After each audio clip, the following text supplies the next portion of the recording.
Heto na, heto na, heto na, heto na.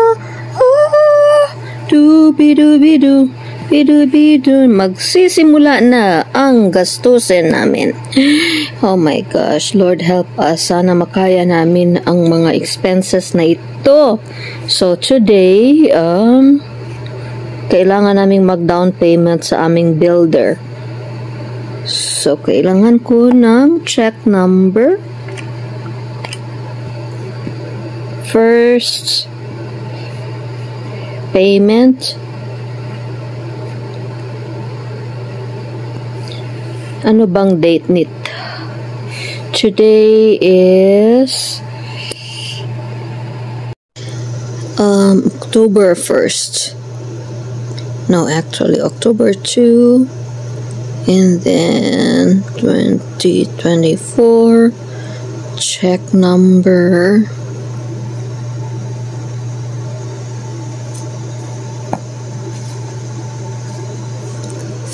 515. Tapos ang presyo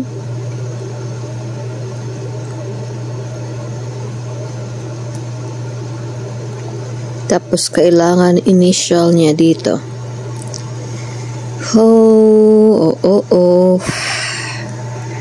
Yan.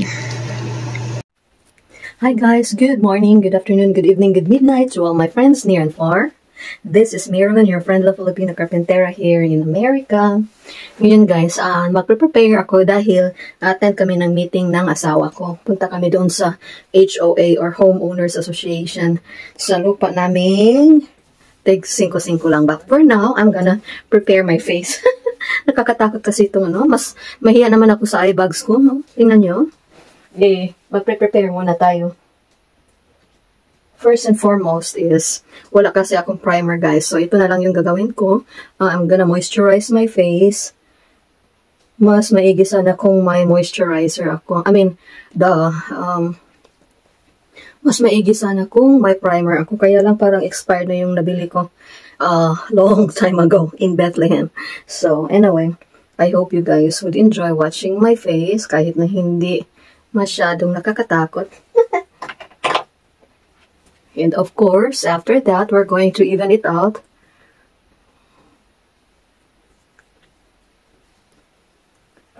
Yan, para smooth yung pag-slide ng ating, what do you call this one?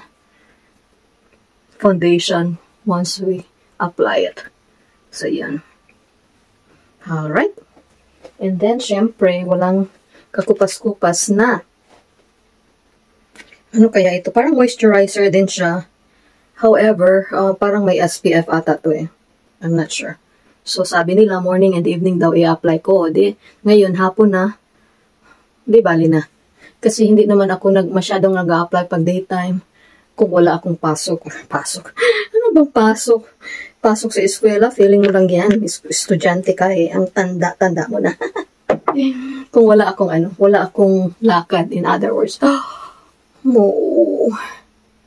Nagka-moisturizer din yung necklace ko.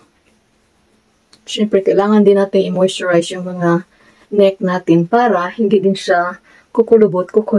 Ano ba yung kukulubot? Mahirap talaga mag-Tagalog guys. And the reason why I'm speaking Tagalog, kahit na buyoy-buyoy yung Tagalog ko, is because majority of my watchers, kung may nanonood man, are from Manila and they don't understand my dialect, which is Visayan. So, naning na lang ako. Anong naning? I'm really trying hard to speak Tagalog para maintindihan ng mga kababayan natin. Alright, so prep na yan for makeup. Next is, ito na. Lalagay ko na ito dito sa aking forearm. Forearm, di ba, no? Whatever. So, tapos, gagamitan natin ng sponge. Hindi punch. Tapos, idadab lang natin siya. Tapos, cover naman sa eye bags dyan, pag may time. Yan, we will just dab it para naman, covered yung mga, natin, dark spots. At saka, guys, pag tumatanda na talaga tayo, hindi na mapigilan yung mga dark spots ba? No matter how much I tried to cover it, at bumibili na ako ng mga tambal-tambal para lang maalis yung dark spots. But sabi nila, ano talaga, ganyan talaga pag tumatanda na. Hindi ko naman dinideny na matanda na ako. Sino bang may sabi na bata ako? Ano ba, Marilyn? Para ka namang ano? Para ka nang nababayaw dyan. Nag-usap-usap ka lang, ikaw lang mag-isa. Ganon talaga, guys. Pag ano. Palagi ka na lang nag-i-English dito sa bahay. Pati pusa, nag-i-English ako. Nako. Kaya, kinakausap ko na lang yung sarili ko ng Tagalog ng ating lupang sinilang. Lupang sinilangan. Ng ating sariling wika. Joke. I'm just joking, guys. But seriously, nakakapagod ata mag-English like 24/7. Kasi yung mga pusa ko, hindi nakaka-understand ang Tagalog. Hindi nakaka-understand ng Bisaya. Kaya ini-English ko rin. At ito namang asawa ko, hindi din marunong mag-Tagalog o mag-Bisaya. Kaya, no choice tayo. Anyway, kasalanan mo kasi. Bakit ka pa pumunta dito sa Amerika? Eh, nahihirapan ka naman pala. Yeah, I decided to come here in America. But guys, alam nyo ba, nung engaged pa lang kami ng asawa ko, sabi ko, okay, 10 years lang tayo dyan sa Amerika ha. Kasi may bahay naman ako dyan sa Pilipinas. Tapos may motor ako. Tapos may work ako. So I was like pretty much sufficient, self-sufficient. Tapos ayoko lang siyang mag-adjust na mahirap dyan. So sabi ko, okay, ako punta dyan for 10 years. But after 10 years, babalik tayo Pilipinas. Okay? Sabi niya, okay. Ay, naku guys, 17 years na. Tanggong pa rin ako dito sa Amerika. Oh my goodness. Yan. Pero di bali na, I'd rather have bad times with, ano ba yung kanta? Good times with someone else. I'd rather be in the storm. I'd rather be the one who holds my heart. I'd rather be beside you by the storm than with someone else. Yun. So I'd rather be here than anywhere else. Kasi nandito yung asawa ko na mahal ko. Yan. Okay. Parang natabunan na yung mga ano ko ba? Mga baluktot-baluktot na ano ko sa mukha. Yan ha. Alright. Tapos may nabili ako na what we call this one? Nakita ko sa ad. Ito. Hallelujah. Yan. So, sabi nila, magbi-blend daw ito sa iyong mukhang, like, the tone of your face. So, tingnan natin. Ewan ko. Parang, malit naman ata. At least, ano siya, no? Hindi siya masyadong, ewan ko. Tinatry ko lang ito, guys. Kasi, yan yung kapapanood ko ng ad. So, tingnan nyo. O, di nabudol. Nakabili ng ano. Parang hindi naman ata ito kailangan pag ano, magme-makeup ako. Kasi may foundation ako eh. Pero tinatry ko lang siya. And at least, you know, it makes my skin less scary. Kasi yung skin natin guys, tapos yung eye bags ko ay lumalaki talaga no matter what I do. Yan. Yan. So, hindi naman obvious ano na nagme-makeup ako ng makapal. Okay. So, ito na. Bido. So, okay na yan. Okay na yan. At least, you know, hindi masyadong maputi yung mukha ko compared to my neck here. Gusto ko sanang make-upan yan eh. Kaya lang, nag-apply na ako ng lotion, not lotion, but perfume. So, kung gagamitin ko ito dito sa ano, edi ma-perfume na yung sponge ko, pagka-allergic ako sa perfume yung mukha ko. I'm sure I'm allergic to that. Alright, next is, feeling ko guys,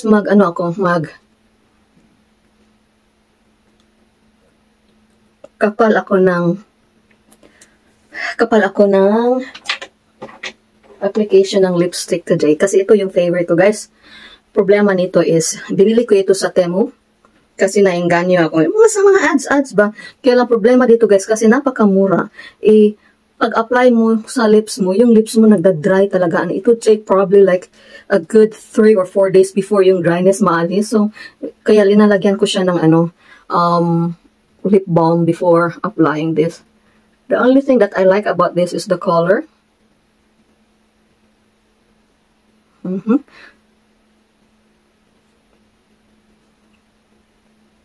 Para naman akong sino ba yung asawa ni Gremlins? Yung gumagano, no? Joke. So, yan. Normally, pag daytime pa, guys, hindi, mas maganda kung light yung ano mo. Light yung makeup mo, light yung lipstick mo, mga ganun ba? Kaya lang, feel ko lang na mag-dark na yun eh.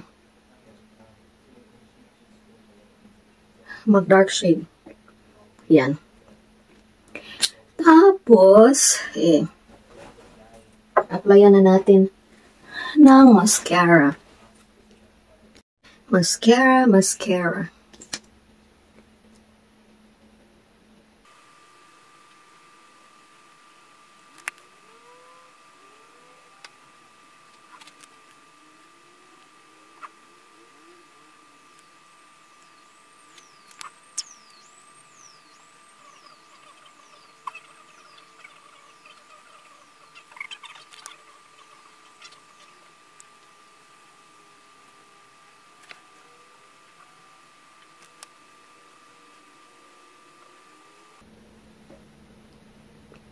Yan, pumula na yung mata ko.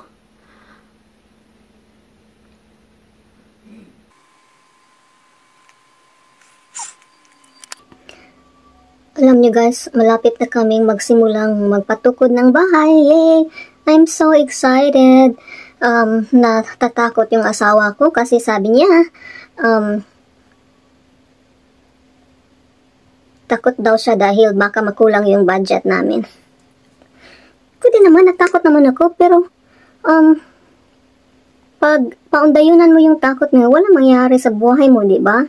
Kasi guys, majority ng mga tao dito, yung mga bahay nila ay galing sa bangko ba? Mortgage galing sa bangko. Tapos, by God's grace, kaming mag-asawa, nakaipon kami ng kaunting pera. Kasi yung mga bahay dito is 30 years to pay, yung mga ganun ba? So, tumatanda ka na lang, mayroon ka pang utang sa bangko dahil sa bahay mo.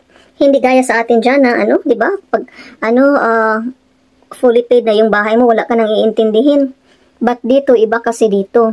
Puro utang kasi dito eh. Kaya yun. And by God's grace, itong asawa ko at ako ay nakaipon kami dahil sa aming pamumulot ng basura. Joke.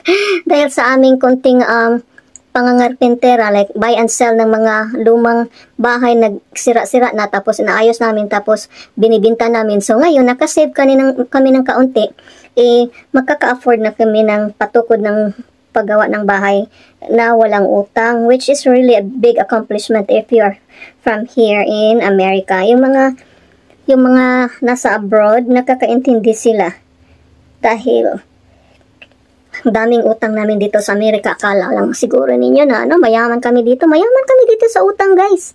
Yan yung totoo. But again, as what I've said earlier, by God's grace, nakalikom kami ng konting pera para kami makapatukod ng bahay. So yun, ngayon pupunta kami doon sa HOA dahil i-inspection nila yung design ng bahay namin, kung in accordance ba sa bylaws ng Homeowners Association. Kaya magkumbate kami ngayon doon, guys. Tapos yung asawa ko, kinakabahan siya. Sabi niya, takot ako baka kulang yung budget natin kasi ayoko nang mag-loan. Pwede naman siyang mag-loan sa bangko. Kaya lang as much as possible, gusto namin na wala kaming utang ba. Kasi yung utang, guys, hindi pwede yan i-1, 2, 3. Alam niyo ba yung 1, 2, 3? Parang kakain ka sa restaurant ba? Pagkatapos mong kumain, imbis na magbayad, di count ka lang, 1, 2, 3, takbo! Yung ganun ba? Hindi pwede dito, guys. Presuhan yung kakahatnan mo pag tinatakbuhan mo yung utang mo. But anyway, hindi naman kasi maro din mga tao dito pag tinatakbuhan. Pag wala ka talagang maibayad o mag-declare ka ng bankruptcy. Tapos pag declare mo ng bankruptcy, wala na magpapautang sa'yo. And then, tapos pag meron ka ng pera, nagtatrabaho ka na, maro din yung mga government dito kasi kahit na may pera ka na, tapos syempre yung employer mo may ang dami ko ng uban may trabaho ka na o di may sweldo ka na. O di yung government, doon sila kukunin nila yung sweldo mo. At ibabaya doon sa mga utang mo, especially sa taxes. So yun, maro din yung mga dito, gobyerno dito ba. But anyway, so yan yung, as much as possible, going back to my husband and I, sana kasya yung budget namin. Pero okay lang din naman sa akin kasi yung outside lang yung ipapabuild namin. Tapos everything in the inside is ako nang bahala. What's the use of my being a carpentera, diba? So ako yung magde-design sa loob, ako yung magagawa ng mga kwarto, ako yung gagawa ng mga kusina. Of course, I have a help of my carpenter kasi may carpenter kami. But other than that, ako lang talaga. Minsan si Cory din, nag-help din siya. Kaya lang hindi siya handyman. Nag-help siya sa akin by lifting heavy stuffs na hindi ko kasi alam niyo, yung mga matatanda, hindi na talaga nakakarga ng mabigat na suliranin. Bigat na suliranin, ano ba yan? But anyway, so yan.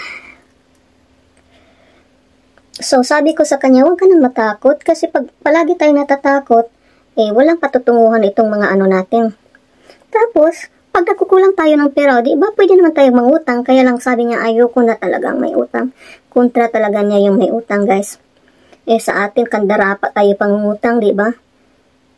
Tapos, utang tayo, friendly tayo pag nangungutang pa. Tapos, yung sisingilin na tayo, inaaway natin yung naningil. O di, quits na yung utang. Joke. So, yun. So, yan yung niya, yung, that's his reservations. Like, and I said, we desperately need a new house kasi kailangan namin ng storage. Kailangan namin ng basement para mga pusa namin na nasasakit, ma-isolate namin. Yung mga ganun ba? So, yan. Mukha namang, nakakatakot talaga itong ko. Mukhang nakakatakot. It's more scary. My face looks more scary when I put the makeup. Excuse me. Hati bali na. Bahala na si Batman. Yan. Tapos mag-eyeshadow lang ako and then done. Yan. Ready to go na. So, let's go. Yan yung resulta sa aking makeup. Mukha naman pala akong tao Say hi, husband. Hello. Like, it seems like your favorite color is blue. Yeah, his favorite color is blue. He likes that shirt. He has so many shirts like that color. But anyway, because most of my videos on you, it's either gray or blue, your shirts. But anyway, taba-taba ko naman dito. Ba't ka nagko-complain, carpentera? Mataba ka naman talaga But anyway, yun lang guys. Yan, pakita ko sa inyo. Ganyan yung nangyari ng pag-makeup ko. Guys, pag hindi ako nag-makeup, sigurado takot kayo. But anyway, thank you for watching.